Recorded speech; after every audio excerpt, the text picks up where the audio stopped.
elles se multiplient 100 fois, 200 fois, parfois davantage à chaque génération, c'est-à-dire en quelques jours. Il y a comme une explosion démographique. Ça se produit, paraît-il, tous les 7 ans en moyenne. Et alors, par millions et milliards, elles forment des nuages, des centaines de tonnes qui sont transportées au gré des vents. Qui ça, elles? Les sauterelles. Les sauterelles ou criquets pèlerins, qui constituent un des fléaux les plus redoutés de toute une zone de la planète. Il faut des pays à la fois chauds et secs, et nous savons que le Moyen-Orient, l'Afrique du Nord, l'Afrique orientale peuvent être gravement touchés. Ces dernières années, on en a entendu parler pour l'Éthiopie, le Soudan, peuvent être gravement touchés par les plaies de sauterelles où des milliards et des milliards et des milliards d'insectes s'abattent tout à coup sur une région verdoyante et ne laissent absolument rien. Les arbres, après le passage des sauterelles, sont complètement dénudés, comme au cœur de l'hiver.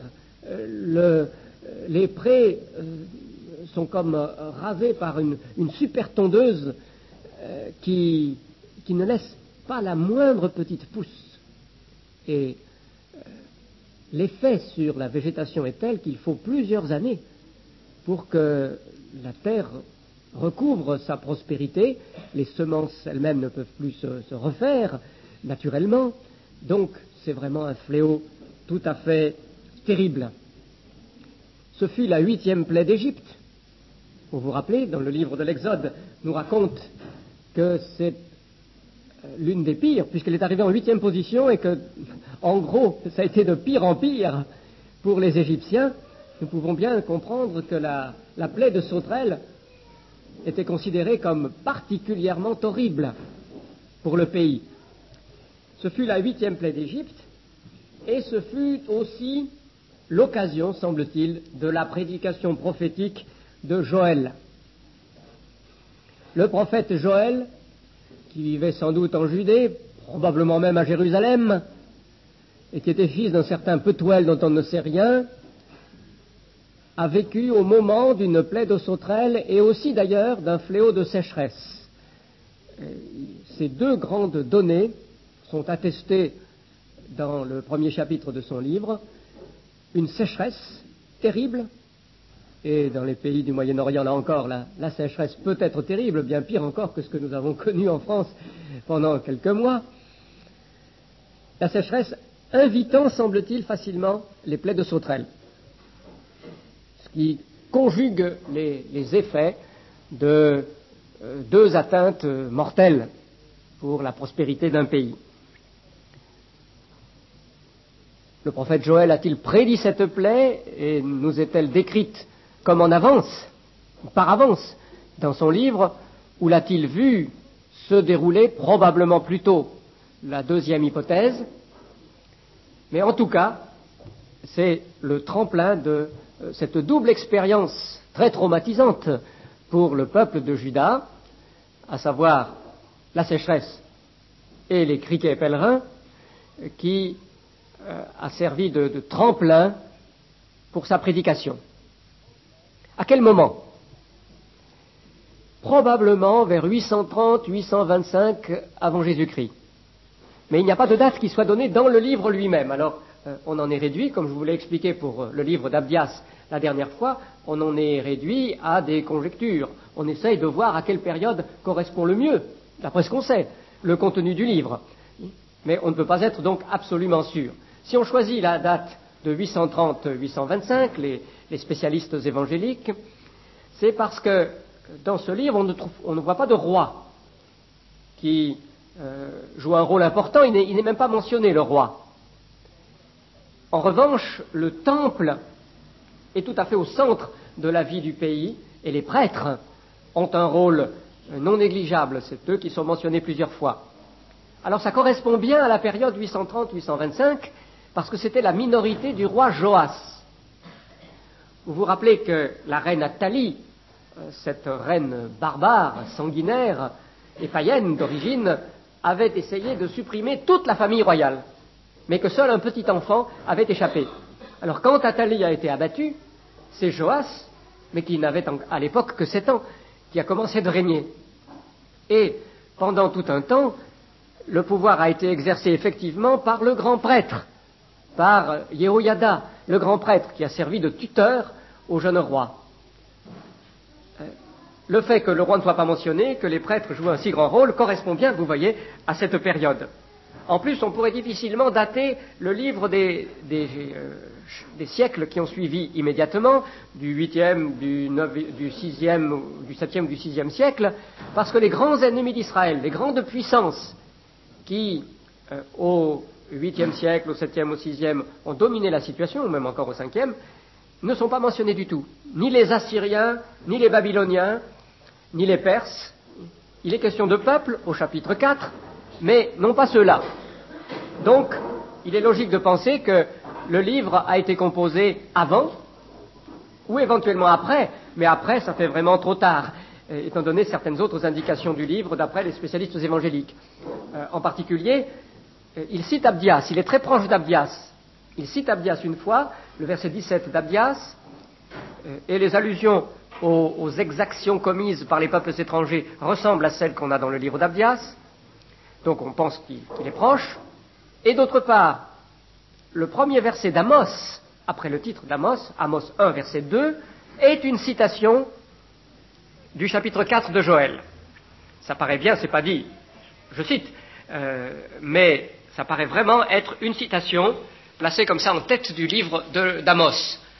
Alors si Joël vient avant Amos, qui lui est bien daté, on sait qu'Amos vivait au 8e siècle, ça veut dire qu'il est venu avant, donc vous voyez, c'est la période du règne, mais de l'enfant Joas, qui semble le mieux satisfaire aux conditions.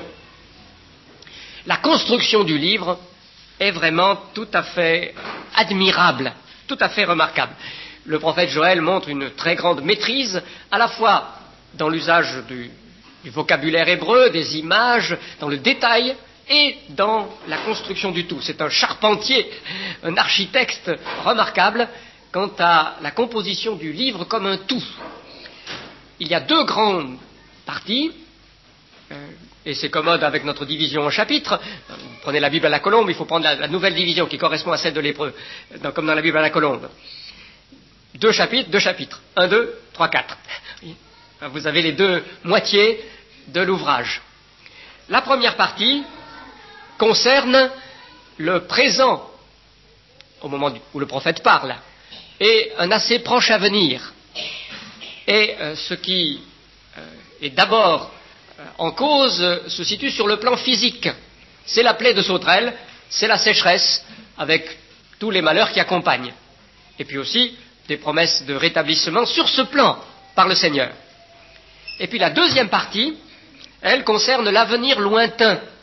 Elle est introduite par une formule un peu vague, après cela, au début du chapitre 3, et il y a d'autres formules qui sont employées de manière habituelle dans l'Ancien Testament pour désigner un avenir plus lointain. Voici quand ces jours-là, c'est loin. Donc la deuxième partie transpose un deuxième plan et concerne un avenir beaucoup plus lointain, l'achèvement du dessein de Dieu, je crois qu'on peut le dire, mais avec des liens entre les 2 parties.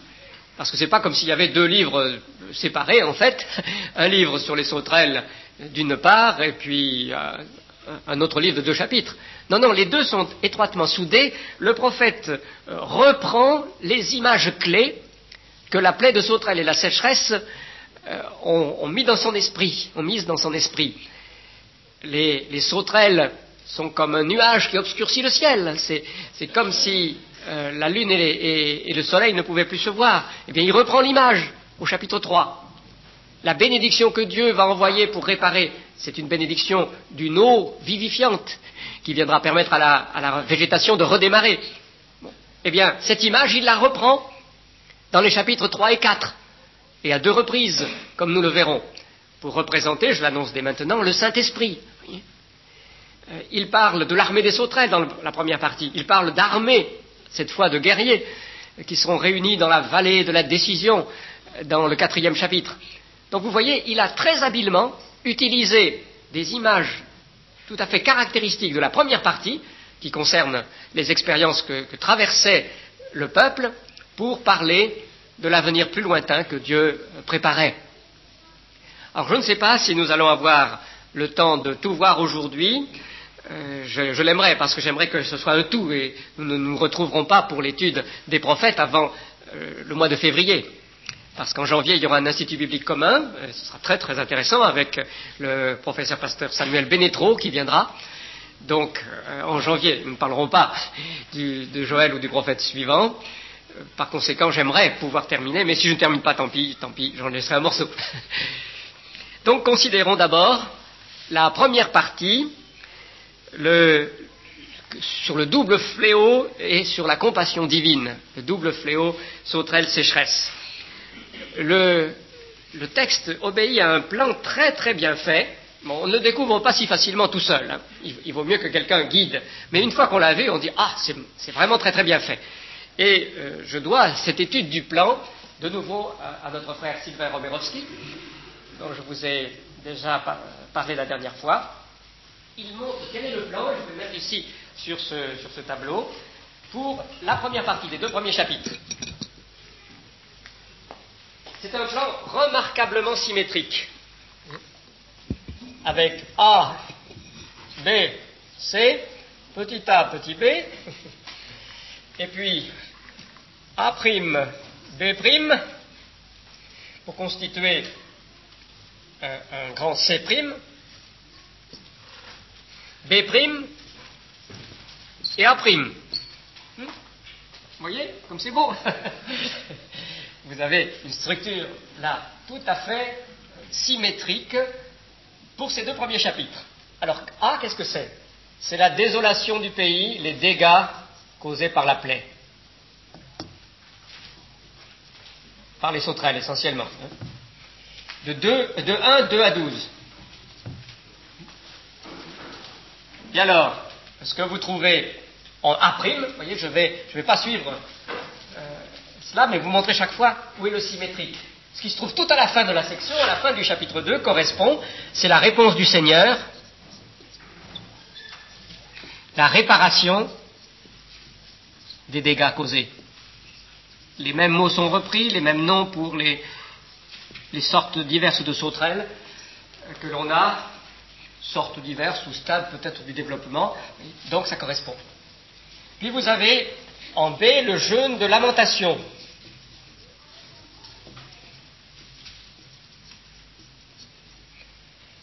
À propos des dégâts, bien sûr. 1, 13, 14. Et puis, en B', l'avant-dernière section, vous avez l'appel au jeûne de repentance. Et de nouveau le jeûne. 2, 12 à 17.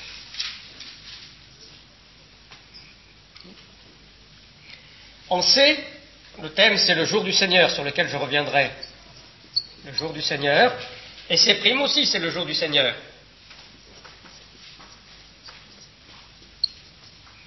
Et avec un détail, ici, le jour du Seigneur va venir, il va venir, en 1,15, et la sécheresse. Oui, j'ai un peu modifié le plan en le recopiant en fait, mais bon, ça va marcher quand même. La sécheresse, de 1,16 à 20. Puis le jour du Seigneur arrive. Vous voyez, il y a une progression ici. Il va venir 1,15. Il arrive 2, 1, 2A.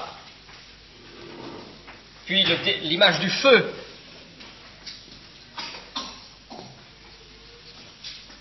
Est reprise pour le déferlement de l'invasion de 2B à 11A. Et finalement, le thème du jour du Seigneur est encore affirmé en 2, 11B. Donc vous voyez à quel point ce plan est raffiné, comment le prophète a su organiser l'ensemble de son discours, de sa prédication. Donc, désolation, dégâts, nous allons lire quelques versets, avec la plaie de sauterelle. Tout le monde se lamente, on jeûne dans la tristesse. Et c'est un signe du jour du Seigneur. Le jour du Seigneur approche. La sécheresse en est encore un autre signe. Il arrive. Le feu de l'invasion des sauterelles dévore tout. Le jour du Seigneur est terrible. Et puis, appel au jeûne, alors de repentance. 2:12-17. Et réponse du Seigneur, il réparera tous ses dégâts, il rendra la prospérité. Voilà la structure pour ces 2 premiers chapitres de Joël.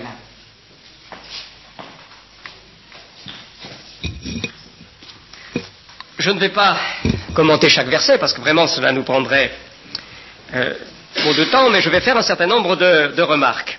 D'abord, comme je l'ai annoncé, ce thème du jour du Seigneur.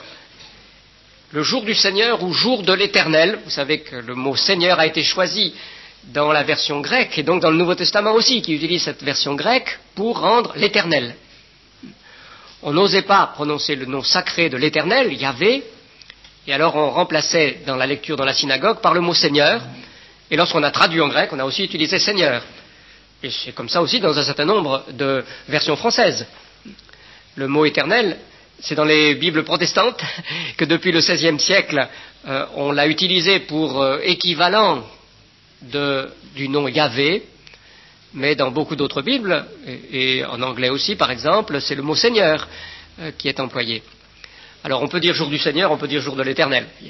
Alors le jour du Seigneur, c'est un des thèmes clés dans ce passage, comme nous l'avons déjà dit, avec une progression, 1:15, ah quel jour, le jour de l'Éternel est proche, il vient comme un ravage du Tout-Puissant, et puis 2:1, sonnez du corps en sillon, lancez la clameur sur ma montagne sainte, que tous les habitants du pays frémissent, car le jour de l'Éternel vient, car il est proche, jour de ténèbres et d'obscurité, jour de nuées et de brouillard, de sauterelles en fait, probablement, c'est pas comme le brouillard froid de ces jours-ci, et encore plus loin, donc au verset 11, le jour de l'Éternel est grand, il est très redoutable, qui pourra le supporter? Le jour de l'Éternel, c'est le jour qu'il se choisit de manière spéciale dans l'histoire, dans la suite des jours. Évidemment, en un sens, tous les jours sont à lui. C'est lui qui règne, qui détermine les temps et les moments de tout ce qui se passe. Mais le jour de l'Éternel, c'est le jour qu'il choisit spécialement pour se montrer, pour régler ses comptes, pour conclure une phase de l'histoire, ou bien alors l'histoire tout entière. Voilà comment, chez les prophètes, on pourrait définir ce qu'est le jour de l'Éternel. Pendant longtemps, Dieu semble inactif. Les gens disent « Où est leur Dieu ?» et les fidèles sont obligés de patienter, d'attendre. Dieu ne se montre pas. « Oh, si tu déchirais le ciel et si tu descendais !» Pendant bien des jours, Dieu voile sa présence et son règne. Il demeure en quelque sorte secret, et du coup les hommes peuvent se moquer, le bafouer. Mais vient un jour où Dieu lève le voile, vient un jour où Dieu se montre, et où il tire vengeance de ses adversaires, où il sauve les siens, où il conclut une phase de l'histoire dont le jour de l'Éternel révèle alors le sens. Voilà comment les choses se présentent. Alors, le jour de l'Éternel dont il est question dans les chapitres 1 et 2, c'est le jour de l'Éternel pour clôturer une phase de l'histoire du peuple d'Israël, du peuple de Juda. Qu'est-ce qui est frappant, remettons-nous un peu dans la peau en quelque sorte des premiers auditeurs de Joël, dans ce qu'il dit de ce jour de l'Éternel? Je crois que ce qui est le plus frappant, c'est que c'est un jour désastreux pour le peuple de Dieu. Jour de ténèbres, jour de désolation, un jour qui fait trembler. Parce que les gens en Israël, ils avaient une toute autre idée, a priori, du jour de l'Éternel. L'Éternel, c'était leur Dieu. Donc le jour où l'Éternel allait enfin se montrer, il allait leur donner la victoire. Il allait leur apporter tout ce dont ils avaient envie. Oui. Dans l'Ancien Orient, on pensait de manière très très habituelle que un peuple et son Dieu, eh bien, ils étaient solidaires. Le métier du Dieu, c'était en quelque sorte de donner la victoire à son peuple. Bien sûr, il se faisait servir, parfois il était un peu de mauvaise humeur, mais foncièrement, le métier d'un Dieu, c'était de montrer qu'il était plus fort que les autres dieux en faisant triompher son peuple des autres peuples, en donnant une prospérité plus grande au pays. Et alors, en Israël et en Juda, il y avait bien des gens pour penser au jour de l'Éternel de cette façon. Penser à l'Éternel d'abord de cette façon. Dieu était leur Dieu, et donc il devait les secourir, et on pouvait attendre du jour de l'Éternel qu'il apporte la lumière de la victoire. Or, le prophète annonce le contraire. Il annonce le jour de l'Éternel comme un jour de jugement, un jour terrible. Bien sûr, Dieu ne cesse pas d'avoir compassion, et c'est associé, comme nous allons le voir, à un appel à la repentance et à des promesses aussi. Mais Dieu est un Dieu qui ne se laisse pas domestiquer, qui ne se laisse pas mettre simplement au service des humains et de leurs souhaits. Dieu est un Dieu qui ne tolère pas la vue du mal et qui, lorsqu'il y a péché, doit intervenir pour être fidèle à lui-même. Il ne peut pas bénir de la grâce morale et spirituelle. Lorsqu'il y a de ces choses qui sont pour lui des ordures épouvantables, alors Dieu est obligé de faire passer d'abord la purification du feu. C'est pour cela que le jour de l'Éternel est un jour terrible pour son peuple même. Et cela, non seulement Joël, mais d'autres l'ont rappelé, souvent avec des jeux de mots d'ailleurs. L'expression qui est traduite en 1.15 ici, ravage du Tout-Puissant, c'est un jeu de mots en hébreu. Shod Shaddai. Shod, ça veut dire un ravage, une dévastation, quelque chose de violent, un bouleversement. Et puis Shaddai, c'est le nom que l'on traduit le plus souvent, Shaddai, El Shaddai, comme le Tout-Puissant, bien que cette traduction soit contestée. On ne sait pas exactement ça voulait dire, mais c'est quand même à peu près ça. Et donc, le jour de l'Éternel est un Shod Shaddai. Dieu montre sa toute-puissance, d'abord en renversant ce que les hommes pécheurs ont cru pouvoir édifier et simplement faire bénir par Dieu. Oh oui, il faudrait vraiment parler de ces bénédictions que les hommes veulent. Vous savez qu'on a béni des canons, on a béni cérémonies. Et le Dieu biblique ne se laisse pas faire comme ça. Alors, je crois que c'est un rappel qu'il est bon aussi de faire entendre dans nos églises évangéliques, dans notre église du Tabernacle. Nous sommes toujours tentés de nous fabriquer une image de Dieu comme d'un Dieu commode qui est là pour servir nos projets, pour nous arranger dans les situations difficiles. Un Dieu que nous tendons à domestiquer, un Dieu talisman. Dieu est avec moi, bon alors, je ne risque rien, je peux conduire en dépassant les limites de vitesse, le Seigneur empêchera que j'ai un accident. Il y a des chrétiens qui conduisent vraiment comme des sauvages, et ils croient que c'est de la foi, alors qu'en fait, ils présument de Dieu. C'est le Dieu dans notre poche. Parce que nous mettons la Bible, le livre qui est la parole de Dieu, mais c'est le contenu qui est la parole de Dieu. Mais parce que nous mettons le papier dans notre poche, eh bien nous croyons que nous pouvons mettre Dieu dans notre poche. Et trop souvent. Donc je crois que ce rappel sur le jour de l'Éternel est vraiment important. Alors c'est lié, bien sûr, à un deuxième point dans ce texte qui est extrêmement frappant, c'est que ce sont des malheurs qui signalent la venue du jour de l'Éternel et qui viennent à certains égards de lui. Des malheurs, des fléaux comme ça, des sauterelles. Dieu dit dans le passage final quelles étaient sa grande armée qu'il a envoyée. 2.25, je vous restituerai les années qu'ont dévoré la sauterelle, le grillon, le criquet, la chenille, ma grande armée que j'avais envoyée contre vous. Une plaie comme ça, envoyée par Dieu. Je crois que ça nous choque.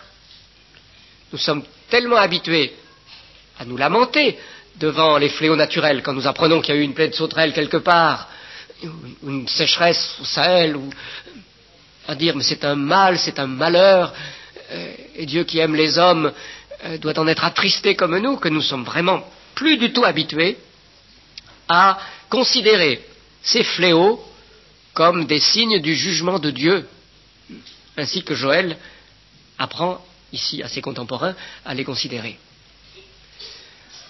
Il faut faire un commentaire, je crois, il faut donner une explication ici. C'est pas facile.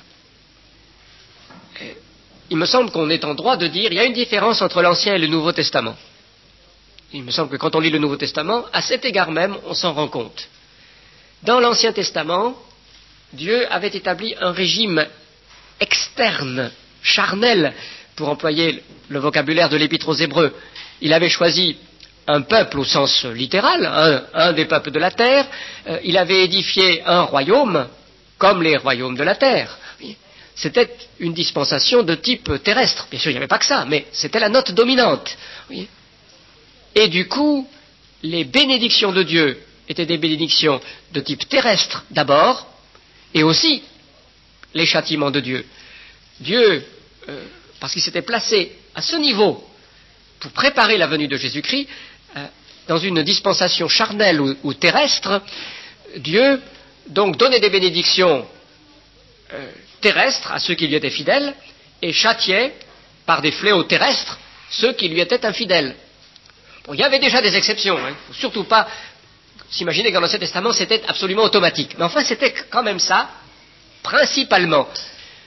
Vous aviez Abraham fidèle à Dieu, bon il a eu des épreuves à coup sûr, mais il a eu des troupeaux qui ont grandi de plus en plus, il devenait de plus en plus riche, il a vécu très très longtemps, et, voyez, et puis c'est souligné dans les textes, vous le savez bien, des bénédictions terrestres étaient, je dirais, le régime tout à fait ordinaire sous l'Ancien Testament, en récompense de la foi et de la fidélité, et du coup les châtiments aussi avaient une signification presque automatique de jugement de Dieu.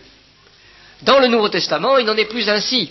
Dans le Nouveau Testament, Dieu a établi son alliance au plan spirituel, même s'il y a aussi des retombées au plan corporel et physique. L'alliance, elle est établie avec les cœurs, avec un peuple spirituel, qui n'est pas un peuple au sens littéral, le peuple des chrétiens à travers toutes les nations de la terre. Voyez. Et comme le Seigneur s'est révélé lui-même comme celui qui a souffert, comme celui qui est venu dans l'humilité et la pauvreté, le sens de la souffrance, de la privation, des malheurs a été changé en bonne partie. Je crois qu'on doit le dire dans le Nouveau Testament. On ne trouve plus que, presque automatiquement, lorsqu'un malheur arrive, on dit « le Seigneur l'envoie à titre de jugement ». Non, ça ne se voit plus, et même pour les nations, puisque maintenant il n'y a plus une nation au sens littéral, qui est le peuple en régime théocratique, lié à Dieu d'une manière privilégiée. Cela dit, donc, voyez, ça met une distance par rapport à ce qu'on a dans l'Ancien Testament. Cela dit, je crois quand même que nous risquons d'oublier que parfois, même sous la Nouvelle Alliance, les malheurs peuvent être des châtiments de Dieu, des châtiments par lesquels il nous alerte, il veut nous réveiller, il veut montrer que nous faisons fausse route. Nous sommes ainsi faits, c'est bien comme ça que nous avons la tête si dure que souvent nous ne comprenons pas autrement. C'est quand nous nous faisons mal que nous commençons à discerner que nous agissions de manière folle et qu'il faut vraiment changer. Alors, il arrive aussi, et peut-être devrions-nous, disons, au moins poser la question, quand il arrive quelque chose de sérieux, individuellement ou même collectivement, est-ce que Dieu veut nous avertir par là? Est-ce que c'est un signe de son jugement ou non? Je crois que cela peut l'être parfois. Parfois, c'est simplement une épreuve qu'il envoie pour que nous tenions bon et que nous suivions les traces du Seigneur Jésus qui n'a pas recueilli grand profit terrestre pendant tout son séjour parmi nous. Vous voyez comment il me semble qu'on peut commenter ce point, mais faisons attention de ne pas nous laisser entraîner trop par la sensibilité contemporaine de la culture d'aujourd'hui, parce qu'elle n'est pas tout à fait dans la note biblique. Troisième remarque que je peux faire dans ce texte, quand Dieu envoie le malheur, c'est pour provoquer la repentance.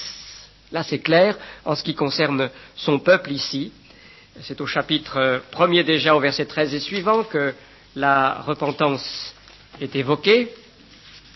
Sacrificateurs, revêtez-vous de sacs, soyez dans le deuil, lamentez-vous, vous qui êtes au service de l'autel. Consacrez un jeûne, proclamez une cérémonie, assemblez les anciens, tous les habitants du pays, dans la maison de l'Éternel votre Dieu. Mais c'est surtout au chapitre 2 que ce thème est important. Je lis les versets 12 à 17, qui sont le grand appel à la repentance. Maintenant encore, oracle de l'Éternel, revenez à moi de tout votre cœur, avec des jeûnes, avec des pleurs et des lamentations. Déchirez vos cœurs et non vos vêtements. Car vous savez que c'était la façon symbolique de faire. On déchirait son vêtement quand on voulait montrer qu'on était vraiment très très affligé. Déchirez vos cœurs et non vos vêtements. Et revenez à l'Éternel votre Dieu, car il fait grâce, il est compatissant, lent à la colère et riche en bienveillance, et il regrette le malheur qu'il envoie. Qui sait s'il ne reviendra pas et n'aura pas de regret, s'il ne laissera pas derrière lui la bénédiction, des offrandes et des libations pour l'Éternel votre Dieu. Sonnez du corps en Sion, consacrez un jeûne, proclamez une cérémonie, réunissez le peuple, formez une sainte assemblée, rassemblez les anciens, réunissez les enfants, même les nourrissons à la mamelle, que l'époux sorte de sa chambre et l'épouse de sa tente. Il s'agit là certainement des jeunes époux, du jeune marié et de la jeune mariée. Hein, c'est le début de leur lune de miel qui est ici en cause. Que même ceux-là, oui, ils reviennent de leur voyage de noces pour participer à cette prière collective. Contre le portique et l'autel pleurent les sacrificateurs, ceux qui sont au service de l'Éternel, et qu'ils disent « Éternel, épargne ton peuple, ne livre pas ton héritage au déshonneur pour qu'il soit la fable des nations. » Pourquoi dirait-on parmi les peuples, où est leur Dieu? Voilà cet appel, et je voudrais remarquer à son propos les caractères de la repentance que le Seigneur suscite par ce discours. D'abord, elle doit être intérieure. Déchirez vos cœurs et non vos vêtements. De simples manifestations extérieures, même dans l'Ancien Testament, oui, ne font rien au Seigneur, il les a en dégoût. C'est l'attitude du cœur. Dieu regarde au cœur. Vous vous rappelez cette parole que Samuel avait entendue lorsqu'il a été oindre David. Les hommes regardent à l'apparence, mais Dieu regarde au cœur. La repentance qui plaît à Dieu, qui peut vraiment toucher son cœur à lui, c'est celle qui est intérieure. Deuxième note, elle est cependant collective. Souvent, nous nous disons que ce qui est du cœur, eh bien, c'est individuel, c'est personnel. C'est vrai. Mais alors nous oublions que Dieu souhaite aussi que la communauté comme telle prenne position et que dans les mouvements de repentance, les membres de son peuple soient liés les uns aux autres.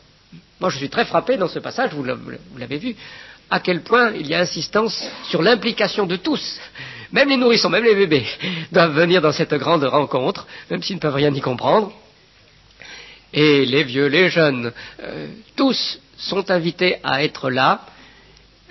Ça, c'est de nouveau quelque chose qui est présent dans toute la Bible et que nous risquons d'oublier dans notre siècle individualiste. Nous oublions que nous nous appartenons les uns aux autres. Et nous croyons parfois que lorsque nous avons quelque chose à critiquer chez un frère ou une sœur, ça nous donne un peu plus de force. Ça nous rehausse, nous. Nous voyons que lui, bon, nous sommes meilleurs. Mais en fait, nous sommes fous quand nous pensons comme ça. Parce que nous sommes membres les uns des autres. Si nous avons un frère ou une sœur qui fait une bêtise, ça nous touche. C'est un affaiblissement pour nous. Parce qu'il y a toute une dimension de notre être que d'être part d'un corps. Oui. C'est vraiment comme quand nous nous blessons à une main, par exemple, que l'autre main va s'en soucier et va essayer de guérir la chose parce qu'elle est concernée aussi. Le reste du corps est concerné. Tout le corps va avoir mal s'il y a une blessure qui s'infecte. C'est comme ça que nous devrions prendre ce qui arrive de mauvais à l'un d'entre nous. Voyez, parce que nous sommes membres les uns des autres. L'autre main, elle ne pense pas à critiquer celle qui est blessée en disant « Ah ah, maintenant moi je... » Vous voyez, ça c'est la perspective biblique, la perspective de cette cohésion communautaire et elle se marque quant à la repentance que le Seigneur demande. Il y a une responsabilité individuelle qui subsiste toujours, mais il y a aussi une responsabilité communautaire. Et nous pourrions peut-être nous interroger davantage à propos de notre situation d'Église. Troisième trait, le rôle des ministres institués par Dieu. Les prêtres ici ont vraiment un grand rôle. Ils doivent conduire, ils ne doivent pas se substituer au peuple tout entier dans ce mouvement de repentance, mais ils ont un rôle spécial puisqu'ils sont évoqués plusieurs fois contre le portique et l'autel, donc dans le temple, pleurent les sacrificateurs ou les prêtres qui sont au service de l'Éternel. Alors bien sûr, il n'y a plus dans l'Église de prêtres séparés du reste du peuple de Dieu. Ça, c'était un système d'Ancien Testament qui a été abrogé. C'est dit clairement dans le Nouveau Testament. Le sacerdoce lévitique a cessé d'être. Et nous sommes tous prêtres, tous nous constituons un sacerdoce royal. Donc il y a moins de différence entre les serviteurs spéciaux, les ministres du culte dans l'Église et le reste des fidèles qu'il n'y avait dans l'Ancien Testament entre les prêtres et le peuple. Mais il y a quand même des ministres institués, il y a quand même, c'est Dieu qui lui-même a établi dans l'Église des gens avec des responsabilités particulières, et je vois dans ce texte que Dieu souhaite que ça fonctionne. Il l'a institué, il veut qu'en effet, ces personnes qu'il a choisies et douées, en principe, ne sont pas infaillibles, mais effectivement jouent leur rôle. Voilà, il me semble, une chose qu'on peut remarquer encore dans ce texte. Et puis, quatrièmement, le mouvement de repentance est symbolisé par le jeûne. Il est question ici du jeûne, comme vous l'avez vu, et il me semble intéressant de relever que dans l'Ancien Testament, le jeûne est toujours là pour symboliser, représenter l'humiliation ou la détresse. C'est un moyen d'expression au service d'une disposition de cœur, comme celle qui est demandée ici. On cesse de manger, eh bien, pour montrer qu'on n'a pas faim, on est tellement triste d'avoir offensé Dieu, on se sent tellement faible devant lui, alors on ne va pas manger, faire bonbon ce jour-là, il y aurait une contradiction. On jeûne pour montrer dans quel état d'esprit de tristesse et de dénuement conscient, pour faire appel à la toute-puissance de Dieu, on se trouve. On n'a aucune trace, dans l'Ancien Testament, du rôle du jeûne qui est important dans beaucoup de religions, dans beaucoup de cultures païennes, qui est le rôle d'une sorte de prouesse religieuse, spirituelle. Dans beaucoup de religions, il faut jeûner parce que c'est un moyen de pression sur la divinité, parce qu'on montre qu'on est plus saint que les autres en jeûnant. C'est un exercice spirituel. Vous savez que c'est une expression technique, les exercices spirituels de saint Ignace de Loyola, par exemple. Bon, le jeûne est dans beaucoup de religions un exercice spirituel. On fait de l'athlétisme religieux en pratiquant le jeûne. Je crains que dans certains milieux évangéliques, on pense un peu au jeûne comme ça. Or, je ne vois rien dans la Bible qui aille dans ce sens. C'est très curieux parce qu'il y a le jeûne, oui, c'est sûr. Il a sa place. Dans l'Ancien Testament, il n'était obligatoire qu'un jour par an, d'ailleurs. Vous voyez, au grand jour des expiations, là, il y avait un jeûne obligatoire. Autrement, il n'était pas obligatoire, mais il se pratiquait à diverses occasions, comme ici. Vous voyez. Mais ce jeûne est toujours l'expression d'une disposition de cœur par symbolisme en quelque sorte, naturel.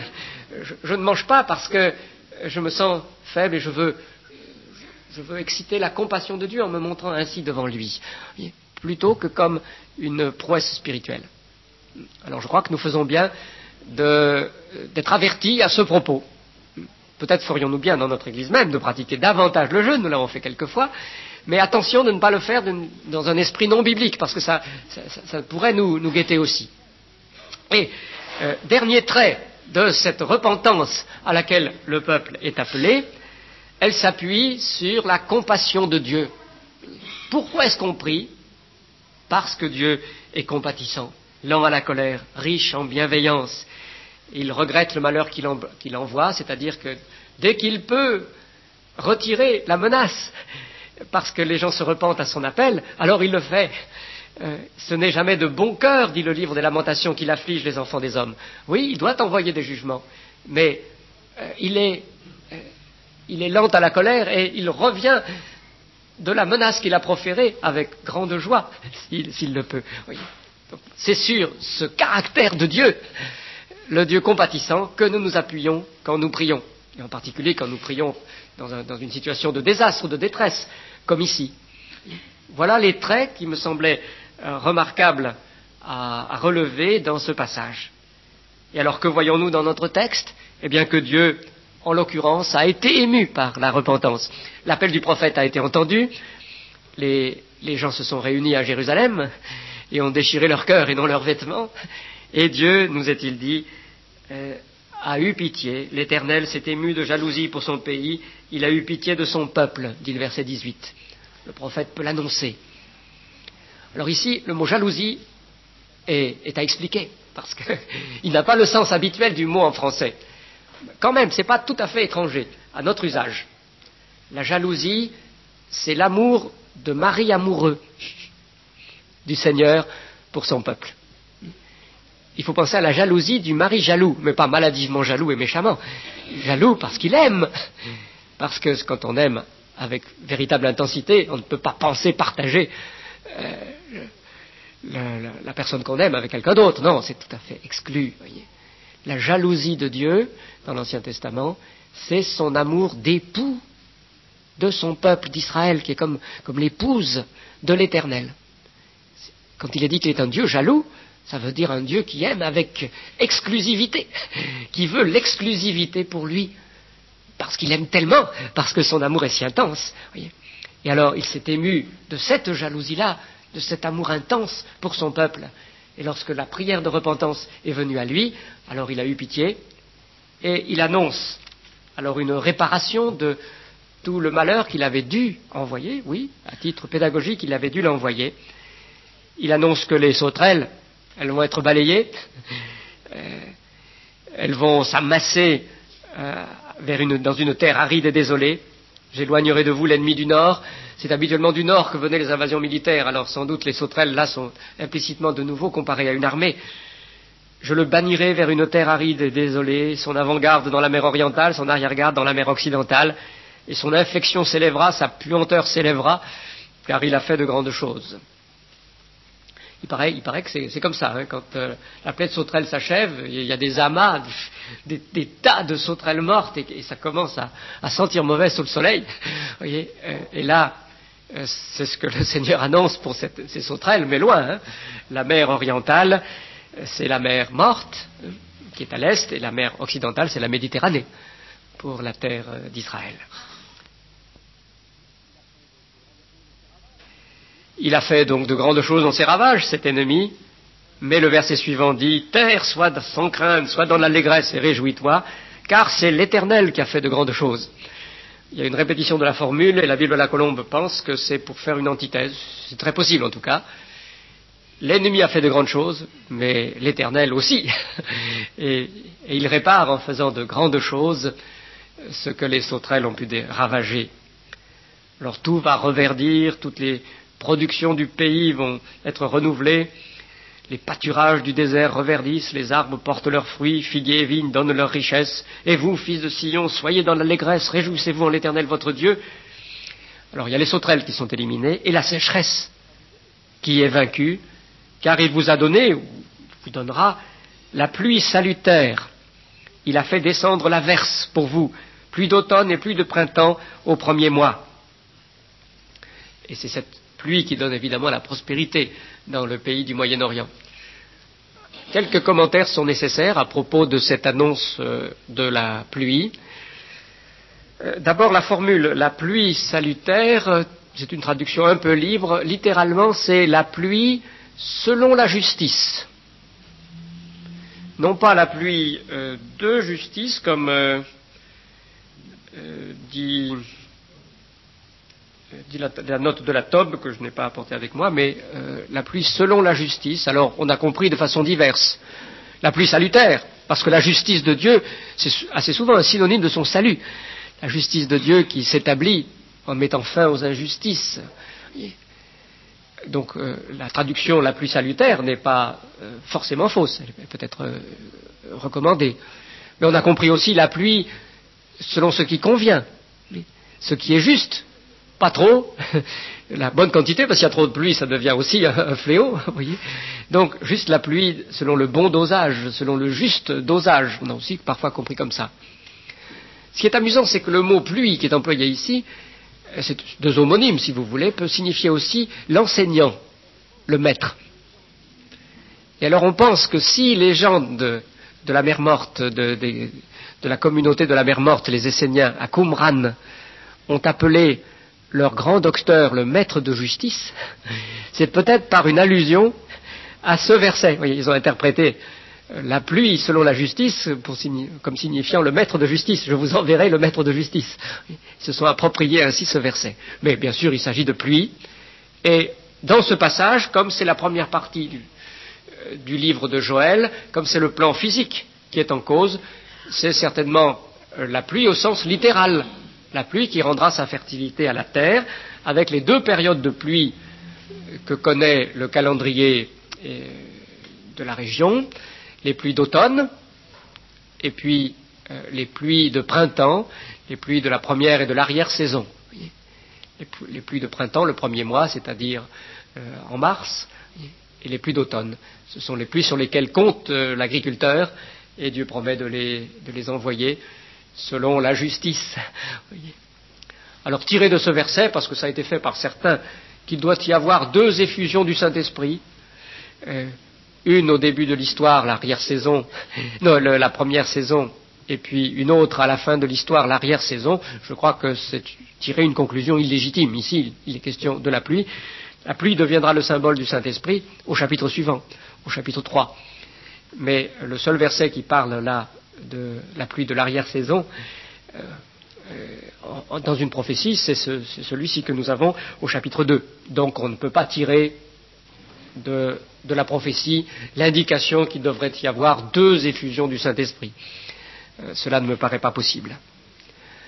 Alors à partir donc de cette promesse de la pluie matérielle qui va réparer les dégâts causés par les sauterelles et la sécheresse, alors le prophète fait rebondir son message, il le fait passer à un plan différent, le plan de la période finale de l'accomplissement du dessein de Dieu au chapitre 3 et 4. C'est là que vous avez la grande prophétie sur l'effusion du Saint-Esprit comme une pluie. Oui. Et puis l'annonce d'un grand combat final des peuples rassemblés. Mais nous n'avons plus le temps de le voir aujourd'hui, donc malgré le désir que j'avais dit en début de séance, je reporte cela au mois de février, Dieu voulant. La deuxième partie de Joël, et puis nous aborderons peut-être autre chose après, un prophète suivant.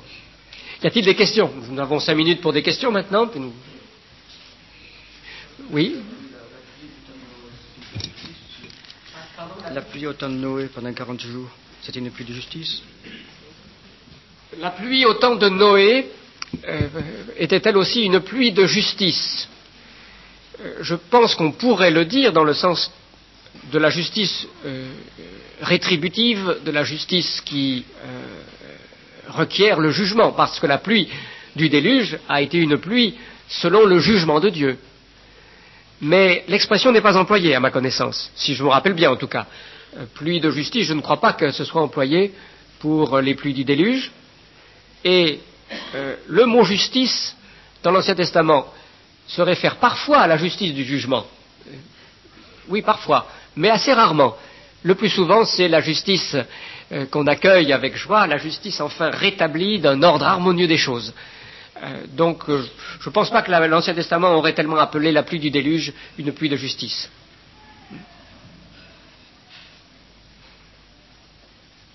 Y a-t-il une autre question sur ce début du prophète Joël? Donc, je vous recommande, si vous n'aviez pas déjà fait, de lire l'ensemble du livre, et en particulier les 2 chapitres 3 et 4, pour la fois prochaine. pense que ça peut bien vous préparer. S'il n'y a pas de questions, nous allons donc conclure maintenant. Monsieur Sidamon. Alors j'ai essayé de faire des applications tout à l'heure en parlant des bénédictions et des jugements. Même avec les différences entre l'Ancien Testament et le Nouveau, je crois qu'on peut dire que Dieu utilise encore des fléaux naturels comme signe de ses jugements, et aussi qu'il se plaît à donner des bénédictions au plan corporel et physique, et pas seulement aux chrétiens, à toutes les nations. Dans l'Ancien Testament, il est dit qu'il a fait du bien aussi aux autres nations, et dans Acte 14, Paul dit qu'il a fait ça pour les païens de l'Icaonie. Donc, Dieu, je pense, continue de le faire aussi. Je crois que nous ne pouvons pas écarter cet aspect de la bénédiction de Dieu. C'est de nouveau très peu commun aujourd'hui de penser selon ces lignes, bien que dans le livre de M. Kretman sur le pain et le prochain, il y a un livre de M. Jean Kretman qui souligne très fort que les pays qui ont été prospères, les pays les plus riches aujourd'hui, sont des pays où la religion biblique a été en honneur, qui ont une empreinte biblique très forte. Si vous prenez les États-Unis ou la Scandinavie, c'est peut-être pas par hasard, il y a peut-être une bénédiction sur ces pays du fait que la Bible y a été honorée plus que dans les autres. Oui. Alors là, c'est pas automatique, mais enfin, c'est quelque chose qu'on peut quand même aussi considérer et envisager. Ce qui ne veut pas dire que des peuples qui ont beaucoup souffert aient été coupables, pas automatiquement, non, mais je pense qu'on peut dire cette relation n'est pas purement et simplement annulée entre la fidélité et la bénédiction de Dieu, et à l'échelle même des peuples. Il me semble qu'on peut le dire. La question du Japon, par exemple, qui n'est pas chrétien, il n'y a même pas 1 million de chrétiens là-bas. Pourtant, on connaît une prospérité matérielle inimaginable. Oui, mais cette prospérité matérielle, quand même le niveau de vie, je crois, des individus japonais n'est pas aussi élevé que le nôtre. Hein. Et puis ils travaillent, hein. Les Français soumis au régime japonais. Cela dit, je pense que la bénédiction de Dieu ne s'attache pas seulement, comme je l'ai dit, à son peuple de croyants qui ont adhéré à l'Évangile. Il y a aussi un certain respect de la loi de Dieu, de la loi morale de Dieu, par exemple, qui joue. Et le respect des parents. Il y a des promesses. Tu honores ton père et ta mère afin que tes jours se prolongent et que tu sois heureux dans le pays. Eh bien, les civilisations qui respectent les anciens, les parents, à coup sûr, sont plus stables, plus heureuses, plus prospères. Je crois que ça joue pour le Japon. Moi, ça joue même à l'intérieur d'un pays comme les États-Unis. À l'heure actuelle, on remarque que les immigrés d'Extrême-Orient en particulier, mais trustent les premières places partout. Enfin, ça devient même un peu un problème, tellement ils ont du succès. Ils réussissent, ils sont très vite très prospères. Mais quelle est la raison principale? La structure familiale.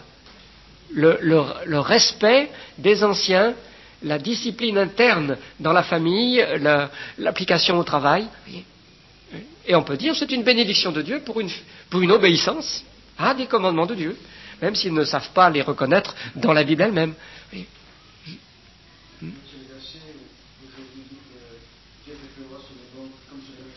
Oui, oui.